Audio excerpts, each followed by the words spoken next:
Hey, and welcome back to another episode of Dantheflavorguy. Today we are cooking up some beer can chicken, and we necessarily won't be using beer. We're going to be using Dr. Pepper. You can use any can, it really doesn't matter. Next up, you see me sprinkling on some rub. This rub here is a Memphis Style Rub that I've created. I'll add the recipe in the link below. You can also check out my video on how to make it if you're interested. On this chicken, I've removed most of the skin because I don't need it.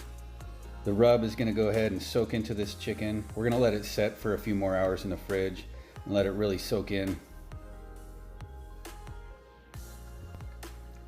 I'm going to be putting on a lot of rub. I'm going to make sure I get it on the wings, in the armpits, between the legs. We want flavor all over this thing because remember, it's all about the flavor. Once it is covered to your liking, like I said, we're gonna go ahead, we're gonna toss it back out in the fridge, let it set for a few hours, get the smoker fired up, and when we're firing up the smoker, then we're gonna pull it out and let it set.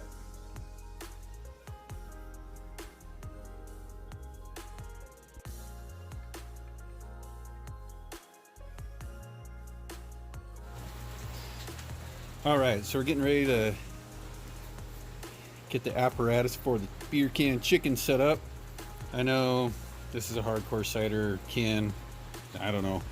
Somebody brought it to one of our barbecues. I don't drink the stuff, but what I went ahead and done is washed it out, cleaned it up, cleaned the outside of it because I don't want anything contaminating my chicken. We're going with the Dr. Pepper beer can chicken today. 23 flavors. It's gonna be a nice sweet chicken. Sorry, my battery's dying on my LED light. So we're gonna go ahead. We're just gonna fill this can up.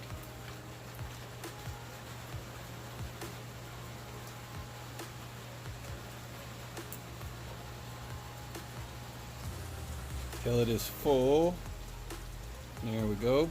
I'm gonna go ahead. We're gonna set this right inside there like so. It ain't gonna move anywhere.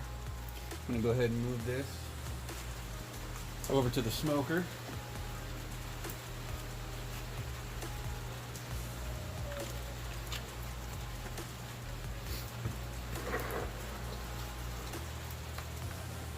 All right. Slide that chicken right on there. Over to the smoker it goes. There it is in all this naked sexiness. We're gonna go ahead and let that smoke. Probably cook for about a half hour, come out, check the temperature, and then from there we'll see how much longer it needs to go. Alright, so I've been watching the gauge for a good half hour, 40 minutes now. We're gonna go ahead and probe the chicken, see what the temperature is on it. As you can see, the red light's flashing down there, meaning that it's 30 degrees over what temperature we would like it to be, which I had it set at 275 for a longer smoke. I'm gonna go ahead and pan up. You see right there, I virtually have that vent stack almost completely closed. I mean, we got maybe a 1/4 of an inch gap in there, and it's still going a little hot. Now we're at 320. As soon as I open this, temperature will drop. If it drops too much, I don't know if you'll hear the fan. The fan's really quiet, which I think is really cool. You can probably hear the raindrops. They're louder than the fan. Well, that's the state of Washington for you. All right, here we go. We're gonna go ahead and pop it open. Check it out. Surprisingly, these gauges that are on most smokers or barbecues are completely off. The temperature gauge is usually not even close. But surprisingly, this one by Char Griller, the Acorn, it's right where it should be. My digital gauge says 320 at the grill, and this is, you know, a good 8 inches off, and it's connected to that, and it's reading right around 350, so that's not too bad. All right, let's go ahead and open it. Chicken is looking amazing. Go ahead, poke the chicken titty. Well, I don't know if you can say chicken titty. I said it. Sorry. Hope I didn't offend anybody. We're at 138 degrees. Not too bad. We want it right around 165 and it'll be done. Nice and juicy. You can see the juices squirting out of it still. I think I'm going to go ahead and baste this with some sauce and cover this thing back up. We'll check on it here in another 15-20 minutes. Oh, look at the color of that. Nice and crispy. All right, we're at 178. It is plenty. All right, so we'll go ahead and get this off. We're gonna shut this off and we'll see you soon. And there she is. Nice and golden brown, nice crispy skin. All ready to eat. We'll do a little taste test here in a few minutes.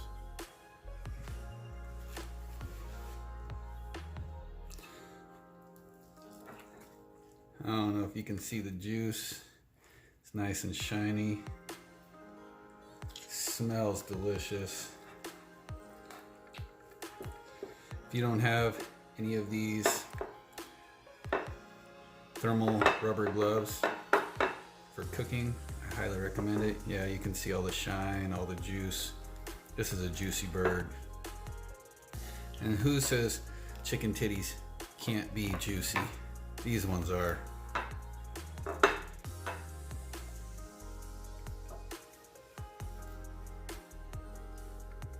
All right, let's take a little taste test.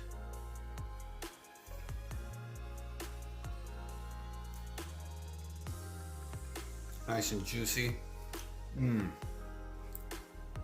can really taste that smoke. I love lump charcoal.